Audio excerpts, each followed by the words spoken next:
नमस्कार, मैं हूं निखिल और आप देख रहे हैं दी ललन टॉप शो। सरकार जनता की भलाई के लिए नीतियां बना पाए, इसके लिए संसद और विधानसभाएं होती हैं जहां जनप्रतिनिधि बैठते हैं और देखते हैं कि हालिया कानून से जनता की ज़रूरतें पूरी हो रही हैं कि नहीं। अगर नहीं तो फिर क्या कदम उठाए जा सकते हैं। ये काम सही से हो पाए उसके लिए सबसे ज़रूरी चीज़ है डेटा। आपके पास जितना सटीक डेटा होगा आप उतनी प्रभावी नीतियां बना पाएंगे, खासकर भारत जैसे देश में जहां संसाधनों पर दबाव बहुत ज़्यादा है। हम चुनावी डेटा पर बहुत बात करते हैं, इस जाति का इतना वोट है, ओबीसी मजबूत यहाँ पे है, दलित वहाँ निर्णायक है, फलानी जगह मुसलमान नाराज। लेकिन आज हम उस डेटा की बात करेंगे जो हम सबकी सेहत से जुड़ा है। नेशनल फैमिली हेल्थ सर्वे 2019-2021 यानी NFHS 5। ये काम होगा दिन की बड़ी खबर में, उससे पहले लेकिन आपको देखना होगा दिन का वीडियो।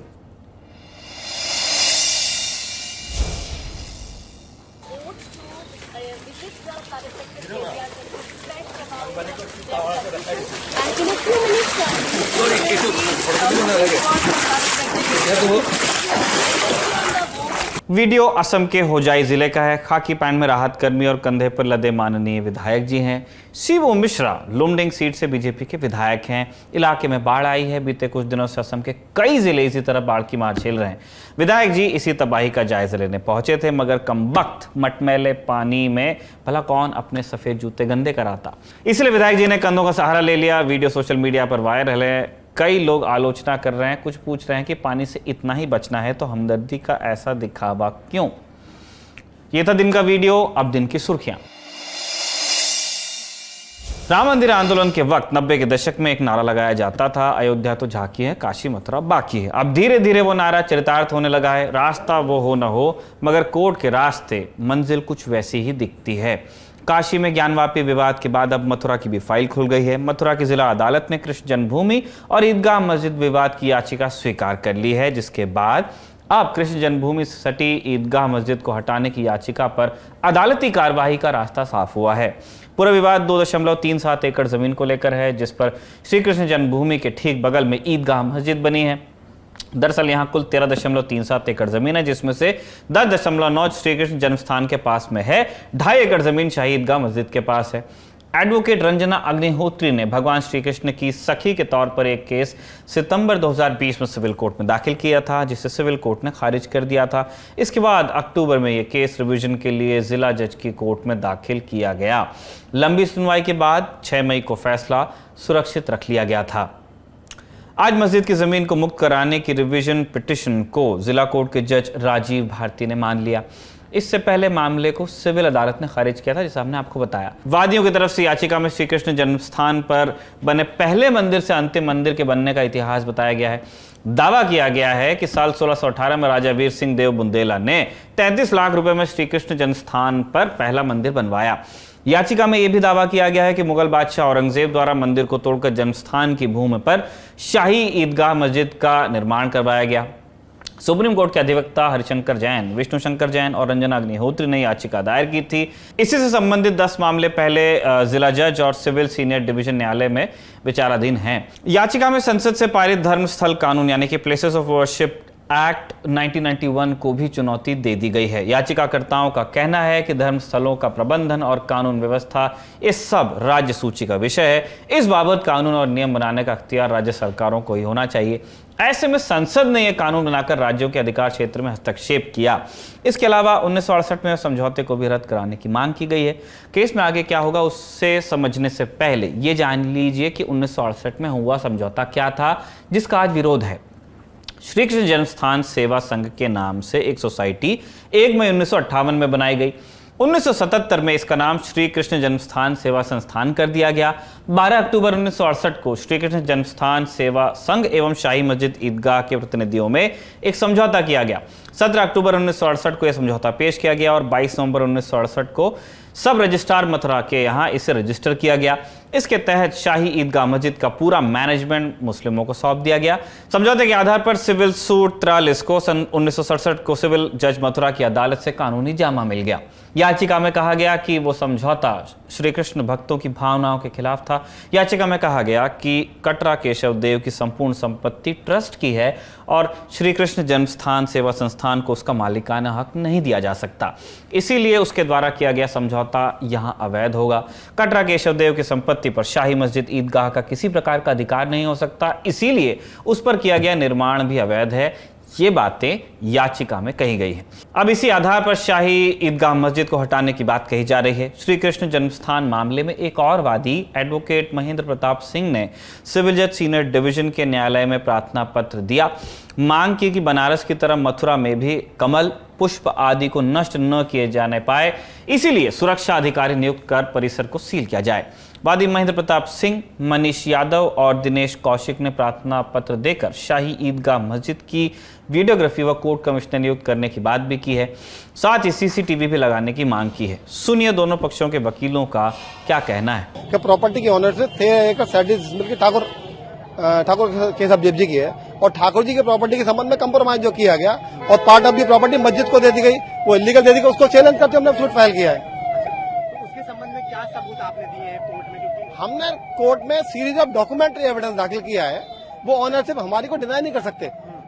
मुस्लिम पक्ष का केवल एंड केवल डिफेंस ये है कि कंप्रोमाइज में उनकी प्रॉपर्टी मिल गई और 1991 के एक्ट से हमारा सूट बाढ़ है, दैट इज नॉट एप्लीकेबल। हमने उस कंप्रोमाइज को चैलेंज किया है। हमारे एज पर हिंदू लॉ के मुताबिक ठाकुर जी स्थायी रूप से माइनर है। देखिए, ये उनकी सोच है अपने हिंदू पक्ष की कि वो मान के चलना कि हमारी पहली जीत, ऐसा कुछ नहीं है। अभी तो मान ये हुआ कि मुकदमे उनका जो मुकदमा खारिज कर दिया गया था एडमिशन स्टेज के ऊपर, और उस मुकदमे को रेस्टोर करने के बाद एडमिट कर लिया गया है। अभी तक लंबी प्रक्रिया उसमें आपके जो है नोटिस जाएंगे, सम्मन जाएंगे, कब का तामील होगी, भी वो एफआईआर होंगे, अपनी दरखास्त लगाएंगे, तब कुछ निर्णय होगा। अभी कुछ नहीं हो कुछ कर सकते हैं आप। दोनों पक्षों के दावों के बीच अब इस मामले में कोर्ट ने 4 संस्थाओं को नोटिस दिया है। वो कौन कौन सी हैं एक एक करके हम आपको बता दे रहे हैं। पहली श्री कृष्ण जन्मस्थान सेवा संस्थान, दूसरी श्री कृष्ण जन्मभूमि ट्रस्ट, अलग अलग हैं, शाही मस्जिद ईदगाह कमेटी और उत्तर प्रदेश सुन्नी सेंट्रल बोर्ड। कटरा केशव देव खेवट संख्या 255 मौजा मामले में वकील रंजना अग्निहोत्री ने यूपी सुन्नी वक्फ बोर्ड लखनऊ के चेयरमैन शाही मस्जिद ईदगाह कमेटी के खिलाफ मुकदमा किया है। श्री कृष्ण जन्मभूमि मैनेजिंग ट्रस्ट और श्री कृष्ण जन्मस्थान सेवा संस्थान भी प्रतिवादी बनाए गए हैं। दावा यह तक किया जा रहा है कि भगवान श्री कृष्ण का जन्म कंस की जिस जेल में हुआ था वो ईदगाह मस्जिद के अंदर है। अखिल भारतीय हिंदू महासभा के कोषाध्यक्ष दिनेश शर्मा ने तो अदालत से प्रार्थना तक कर दी है कि उन्हें मस्जिद के अंदर लड्डू गोपाल की पूजा अर्चना करने का अधिकार दिया जाए। अब कोर्ट ने सभी के पक्ष सुनने की अगली तारीख 1 जुलाई मुकर्रर की है। हो जो भी, विवादों का एक और जिन्ना बोतल से बाहर तो आ ही गया है, जिस पर लंबी कानूनी जिरह की पूरी संभावना है। अगली सुर्खी ज्ञानवापी मामले के अपडेट से जुड़ी है। सुप्रीम कोर्ट में यह मामला आज फिर जस्टिस डीवाई चंद्रचूड़ के सामने रखा गया। सुबह 11:03 पर सुनवाई शुरू हुई, 11:08 पर खत्म हो गई। क्योंकि justice DY Chandrachud, justice Suryakant और जस्टिस पीएस नरसिम्हा की बेंच के सामने कुल जमा मात्र 5 ही मिनट सुनवाई चल पाई। कारण बता रहे हैं आगे। कोर्ट में हिंदू पक्ष ने कहा कि हमने अभी हलफनामा दाखिल नहीं किया, इसीलिए और वक्त दिया जाए, जिस पर कोर्ट ने मुस्लिम पक्ष से पूछा कि क्या आपको कोई दिक्कत है। इस पर मुस्लिम पक्ष के वकील हुजैफा अहमदी ने कहा कि कोई दिक्कत नहीं, बस लोअर कोर्ट में दीवार तोड़ने और वजू खाने को लेकर सुनवाई होनी है। इसके बाद कोर्ट ने कहा कि हम ऑर्डर जारी कर रहे हैं कि कोई भी एक्शन वाराणसी की जो निचली अदालत है उसकी तरफ से ना लिया जाए। मतलब कि दाखिल हुई दूसरी याचिकाओं पर अब वाराणसी कोर्ट कोई सुनवाई नहीं कर सकती, आदेश तो नहीं ही दे सकती। दरअसल दिल्ली की रहने वाली राकेश सिंह, बनारस की रहने वाली लक्ष्मी देवी, सीता साहू, मंजू व्यास और रेखा पाठक ने बीते दिनों एक याचिका दाखिल की थी। याचिका में नंदी के सामने ज्ञानवापी मस्जिद की दीवार हटाने की मांग की गई थी। 18 अगस्त 2021 को चारों महिलाओं ने एक याचिका दाखिल की, जिसमें कहा गया कि ज्ञानवापी परिसर में हिंदू देवी देवताओं का स्थान है। ऐसे में ज्ञानवापी परिसर में मां श्रृंगार गौरी के नियमित दर्शन पूजन की अनुमति दी जानी चाहिए, ये मांग थी। इन्हीं याचिकाओं पर सुनवाई से वाराणसी कोर्ट को अब रोका गया है। इसके अलावा पूर्व एडवोकेट कमिश्नर अजय मिश्र ने वाराणसी कोर्ट में ज्ञानवापी मस्जिद की सर्वे रिपोर्ट पेश कर दी है। 3 दिन हुई वीडियोग्राफी पर रिपोर्ट 12 पन्ने में पेश की गई है। सुनिए सहयोगी कोर्ट कमिश्नर अजय प्रताप सिंह ने क्या कहा। हाँ, हमारी रिपोर्ट तो 10:15 पर सबमिट कर दी गई है। अब वो माननीय न्यायालय का जुरिडिक्शन है, हम लोगों ने तो सबमिट कर दिया है। अच्छा, रिपोर्ट में आखिर है क्या? क्योंकि वीडियोग्राफी, फोटोग्राफी, मैप भी है, किस तरह की चीज़ है? थोड़ा सा रिपोर्ट में 12 पन्ने की रिपोर्ट है और 14 तारीख की अलग रिपोर्ट है, 15 तारीख की अलग रिपोर्ट है, 16 तारीख की अलग रिपोर्ट है। तीनों रिपोर्ट जो है एक साथ कर दिया गया है, डेट वाइज किया गया है। प्लस उसके अलावा जो वीडियोग्राफी कराई गई थी उसकी चिप है, फोटोग्राफी कराई गई थी उसकी चिप है, सब उसी में रख करके। और जो हम लोगों ने वाराणसी विकास प्राधिकरण से शासन के द्वारा मांगा गया था कि ड्राफ्ट्समैन दे, तो ड्राफ्ट्समैन भी थे, उन्होंने भी नक्शा पूरा बनाया हुआ है, पूरा मेजरमेंट किया है, उसकी भी कॉपी उसी रिपोर्ट के साथ संलग्न है। जी, क्या रिपोर्ट में कुछ इस तरह से जानकारी मिली कि शिवलिंग का जिक्र है, कुछ इस तरह से कुछ अभी तक आप बताना चाहेंगे? नहीं, इसके बारे में अभी हम कुछ बता नहीं सकते कि जब तक कि ये रिपोर्ट जो है माननीय न्यायालय द्वारा डिस्क्लोज न हो जाए तब तक हम कुछ नहीं बता सकते। अगली सुर्खी जम्मू कश्मीर के अलगाववादी नेता यासीन मलिक से जुड़ी है। एनआईए की अदालत ने इन्हें आतंकवाद से संबंधित मामले में दोषी पाया है। मलिक को कितनी सजा होगी, इस पर अदालत में 25 मई से बहस शुरू होगी। कोर्ट ने यासीन मलिक को अपनी आर्थिक स्थिति की रिपोर्ट पेश करने का भी आदेश दिया है। Yasin Malik Jammu Kashmir liberation front JKLF से जुड़े रहे हैं। अलगाववादी राजनीति के जरिए उन पर युवाओं को भड़काने और हाथों में बंदूक देने के लिए प्रेरित करने का आरोप भी है। 1990 में हुए कश्मीरी हिंदुओं के एग्जीक्यूशन का आरोप भी यासीन मलिक पर है। शहीद स्क्वाड्रन लीडर रवि खन्ना की हत्या का आरोप उन पे है ही, वेल डॉक्यूमेंटेड है कौन था। शहीद सैनिक की पत्नी ने आज कोर्ट के फैसले पर खुशी जाहिर की, सुनिए उनकी बात। 32 साल के बाद अगर टेरर फंडिंग में ही इज प्रूव्ड गिल्टी और उनकी कन्विक्शन हुई है, तो आप सोचो क्या स्क्वाड्रन लीडर खन्ना, उनका कल है ना, कल सुनवाई है। हाँ, 100% उम्मीद है मुझे कि जो सच है उसी की बिना पे इसको सजा मिलेगी, जरूर मिलेगी। हमें भरोसा होना चाहिए अपनी जुडिशरी पे। मैंने 32 साल इंतजार किया है, लहू के आंसू रोई हूं मैं। आज मुझे बड़ी खुशी हुई है कि 32 साल के बाद एक बंदा 32 साल वो जीवन जिया है, वो शोहरत पाई है उसने, वो महात्मा गांधी जी का दर्जा भी पा गया, और एक देशभक्त और एक देश को समर्पित देश का नौजवान, देश का सिपाही, उसको शहादत का दर्जा मिलने में 32 साल लग गए। बड़े अफसोस की बात।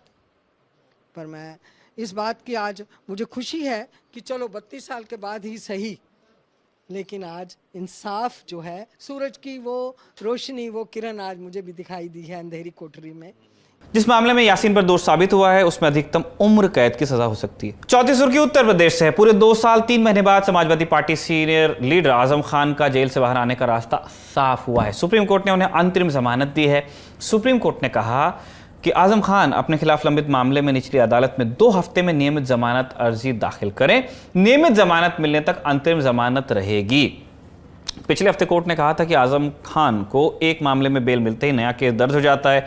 इसके जवाब में उत्तर प्रदेश सरकार ने कहा था कि आजम खान आदतन अपराधी हैं और भूमाफिया हैं। आजम के वकील कपिल सिब्बल ने इसका विरोध करते हुए कहा था कि इस तरह किसी को लगातार जेल में रखना क्रूरता है। सुप्रीम कोर्ट उनके मुवक्किल को अंतरिम जमानत दे दे, यह तर्क था। सुप्रीम कोर्ट ने अंतरिम जमानत देने के लिए संविधान के अनुच्छेद 142 के तहत मिली विशेष शक्ति का इस्तेमाल किया। Justice L Nageswara Rao, B.R. Gavai और A.S. बोपन्ना की बेंच ने अपनी विशेष शक्ति के इस्तेमाल के लिए उपयुक्त केस इसे माना। जमानत मिलने के बाद आजम खान के परिवार ने इसे सच्चाई की जीत बता दिया है। अगली सुर्खी पंजाब की सियासत से जुड़ी हुई है। बीते दिनों कांग्रेस से इस्तीफा देने वाले नेता सुनील जाखड़ ने आज दिल्ली में भाजपा ज्वाइन कर ली। दिल्ली में पार्टी अध्यक्ष JP नड्डा ने खुद उनका स्वागत किया, पार्टी में प्राथमिक सदस्यता दिलाई। जाखड़ पंजाब कांग्रेस के अध्यक्ष भी रहे थे और बड़े हिंदू चेहरे के तौर पर जाने जाते हैं। उनका परिवार करीब 50 साल से कांग्रेस से जुड़ा रहा है। फिलहाल उनके भतीजे संदीप जाखड़ कांग्रेस से विधायक हैं। इनके पिता थे बलराम जाखड़, हमारे मध्य प्रदेश के वो गवर्नर भी रहे हैं। इसी से जुड़ी एक और खबर है कि पूर्व PCC अध्यक्ष नवजोत सिंह सिद्धू को आज एक पुराने मामले में सजा हो गई है। सुप्रीम कोर्ट ने 34 साल पुराने रोड रेज मामले में सिद्धू को 1 साल की सजा सुनाई है। मामले दिसंबर 1988 का है। नवजोत सिद्धू पटियाला में कार से जाते समय बुजुर्ग गुरनाम सिंह से भिड़ गए थे। गुस्से में सिद्धू ने उन्हें मुक्का मारा, जिसके बाद गुरनाम सिंह की मौत हो गई थी। पटियाला पुलिस ने सिद्धू और उनके दोस्त रुपिंदर सिंह के खिलाफ गैर इरादतन हत्या का केस दर्ज किया था। इस मामले में सजा के बाद कारावास सश्रम होगी। जल्द ही पंजाब पुलिस उन्हें हिरासत में ले सकती है। इससे पहले सिद्धू ने सुप्रीम कोर्ट से अपने खिलाफ रोड रेज मामले में दायर पुनर्विचार याचिका को खारिज करने का अनुरोध किया था। सिद्धू ने पुनर्विचार याचिका के जवाब में कहा था कि यह घटना 33 साल पहले की और याचिका विचारणीय नहीं है। सुप्रीम कोर्ट के फैसले के बाद सिद्धू ने कहा कि उन्हें फैसला मंजूर है, मगर एक सवाल रह जाता है कि 34 साल बाद क्या 1 साल की सजा, क्या ये न्याय माना जाएगा? ये थी सुर्खियां। आप चलते हैं दिन की बड़ी खबर पर। नेशनल फैमिली हेल्थ सर्वे 2019-2021 की खास बातें जानने से पहले हमें यह समझना होगा कि NFHS क्या बला है। NFHS भारत सरकार का सर्वे होता है। क्योंकि मामला स्वास्थ्य से जुड़ा हुआ है, इसीलिए सारा काम केंद्रीय स्वास्थ्य एवं परिवार कल्याण मंत्रालय की देखरेख में होता है। एक परिवार में लोगों के स्वास्थ्य को जितने कारक प्रभावित कर सकते हैं, उन सबको NFHS में दर्ज किया जाता है। वो सारी जानकारी भी ली जाती है जिसके आधार पर लोक स्वास्थ्य की मौजूदा स्थिति को समझा जा सकता है और सुधार के लिए कदम उठाए जा सकते हैं। इसीलिए NFHS का विस्तार बहुत बड़ा होता है। इसमें पोषण, शिक्षा, विकलांगता, शौचालय तक पहुंच, जन्म, मृत्यु पंजीकरण, यौन स्वास्थ्य पर दर्जनों तरह की जानकारी ली जाती है। NFHS हर बार हर टेन्योर 1, 2, 3, 4, 5 अलग अलग कारकों को कंसिडर करता है, अलग अलग रिपोर्ट्स पेश करता है। अगले सवाल पे चलते हैं कि NFHS कौन सी एजेंसी बनाती है। भारत सरकार कई और तरह से भी लोगों की जानकारी को इकट्ठा करती है। अब जानते ही हैं, मिसाल के लिए कस्बों में आशा कार्यकर्ता भी महिलाओं एवं नवजात बच्चों पर रजिस्टर्स मेंटेन करती हैं। दूसरे कई तरह के सर्वे करवाने के लिए भारत सरकार में एक पूरी मिनिस्ट्री ही है, ministry of statistics and programme implementation नाम से। National sample survey office NSSO इसी मंत्रालय के तहत आता है। लेकिन NFHS के तहत जितनी व्यापक और बारीक जानकारी स्वास्थ्य के मामले में इकट्ठा की जाती है, वो किसी दूसरे सर्वे में नहीं होती।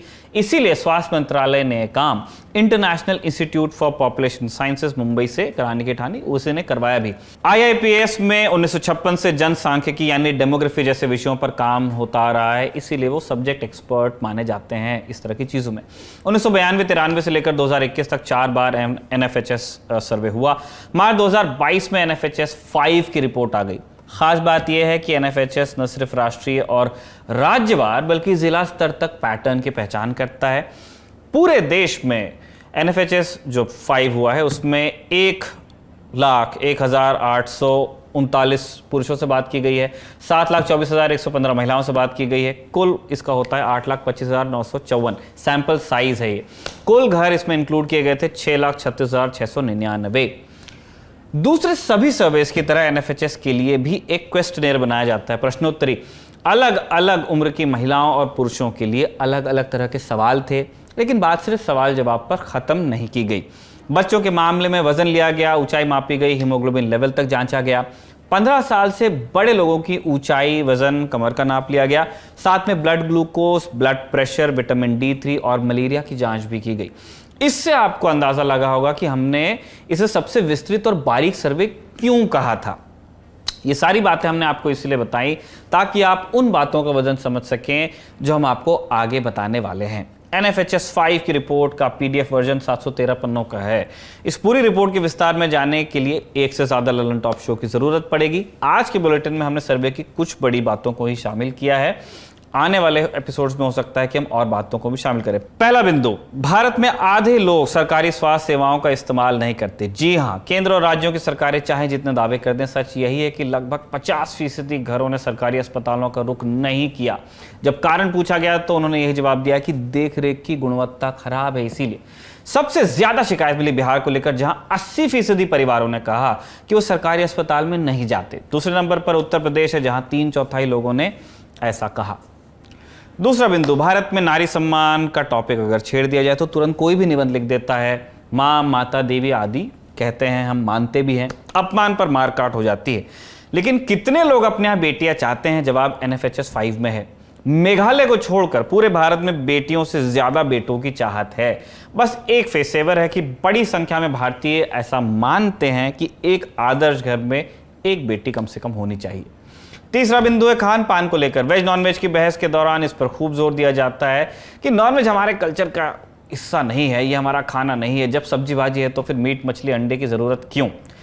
लेकिन डेटा कुछ और कहता है। NFHS 5 बताता है कि पहले से ज्यादा लोग नॉनवेज खा रहे हैं या मांसाहार कर रहे हैं। 2015-16 में 21% पुरुषों ने कहा था कि उन्होंने कभी मछली, चिकन या मीट नहीं खाया।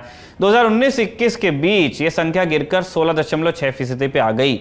83.4% पुरुष और 70.7% महिलाएं मांसाहार करते हैं भारत में। पिछले सर्वे में यह संख्या क्रमशः 78.4% और 70% थी पुरुषों और महिलाओं के मामले में। पोषण के बाद आते हैं खून की कमी पर। NFHS 5 बता रहा है कि पहले से ज्यादा भारतीय एनीमिक हैं। 6 से 59 महीने यानी 5 साल तक के 67% बच्चे भारत में एनीमिक हैं। कच्ची भाषा में जिसको खून की कमी कहते हैं, हीमोग्लोबिन की कमी होना खून में। पिछले सर्वे में यह संख्या थी 58.6%। पहले 53% महिलाएं एनीमिक थी, अब 57% हैं। पुरुषों में भी यह प्रतिशत 23 से बढ़ के 25 हो गया है। अब आते हैं एक ऐसे विषय पर जिस पर पहले किसी ने ध्यान नहीं दिया था, लेकिन अब वो हो गया है विवादित और अच्छा खासा विवाद हो रहा है। भारत में जन्म एवं मृत्यु पंजीकरण को लेकर बीते दशकों में जागरूकता तेजी से बढ़ी। लोग प्रमाण पत्र बनवाते हैं। सरकार का दावा भी है कि भारत सरकार लगभग सारी मौतों को अपने रिकॉर्ड में दर्ज करती है, सारे जन्म को रिकॉर्ड करती है। बावजूद इसके कोरोना महामारी को लेकर मृतकों के आंकड़े को लेकर खींचतान हुई अभी भी चल रही है। यह नहीं होता अगर भारत सरकार का एक प्लान सफल हो जाता। सरकार दरअसल चाहती थी कि 2020 तक Bharat universal civil registration achieve कर ले, मतलब हर जन्म और हर मृत्यु अनिवार्यतः सरकारी रिकॉर्ड में दर्ज हो, लेकिन ऐसा हुआ नहीं। बिहार में अब भी सिर्फ 37% के करीब मौतें रजिस्टर हो रही हैं। नागालैंड और मणिपुर में भी यह संख्या 50% से कम है, जबकि त्रिपुरा और मिजोरम जैसे सूबों में 80 से 90% तक मौतें रजिस्टर हो रही हैं। एक अच्छी बात जरूर है कि ज्यादातर बड़े सूबों में डेथ रजिस्ट्रेशन सुधरा है और गुजरात, हिमाचल और केरल जैसे सूबों में 90% से ज्यादा मौतें रजिस्टर हो रही हैं। आने वाले दिनों में हम एनएफएचएस के सर्वे को और स्टडी करेंगे, उसमें से और नुआंसेस निकाल के आपके साथ में डिस्कस करेंगे। आज के एपिसोड में बिल्कुल सुधार की गुंजाइश है, लेकिन आपने सुनकर के समझा होगा इस बात को कि कितने ज़रूरी मुद्दे हैं हमारे देश में जिस पर बात होनी चाहिए। हम कुछ कहें, आप कुछ रिएक्ट करें, एक संवाद हो। लेकिन हम किस तरह की चीज़ों में अपना वक्त खपा रहे हैं इन दिनों, इस पर आपको सोचना चाहिए। यह था हमारा बड़ी खबर सेगमेंट। अब चलते हैं कू की राय की तरफ। आज हमने सोशल मीडिया प्लेटफॉर्म कू पर दर्शकों से पूछा था कि क्या सरकार डेटा को लेकर ईमानदारी बरतती है। हाँ में जवाब दिया 52% लोगों ने और ना कहा 48% लोगों ने। अगर आप भी कूपर हमारे पोस्ट का हिस्सा बनना चाहते हैं तो कूपर दी ललन टॉप को फॉलो कीजिए। हम कूपर आपसे अलग अलग मुद्दों पर राय मांगते रहेंगे। अपनी राय आप हमें कमेंट बॉक्स या #LTShowOnCoo के साथ आप कू करके भी बता सकते हैं। उससे भी दी ललन टॉप शो में आप शामिल होता देख सकते हैं। अब आपसे मुलाकात होगी दी ललन टॉप शो के अगले एपिसोड में। तब तक अपना ध्यान रखिए। शुक्रिया, शुभ रात्रि।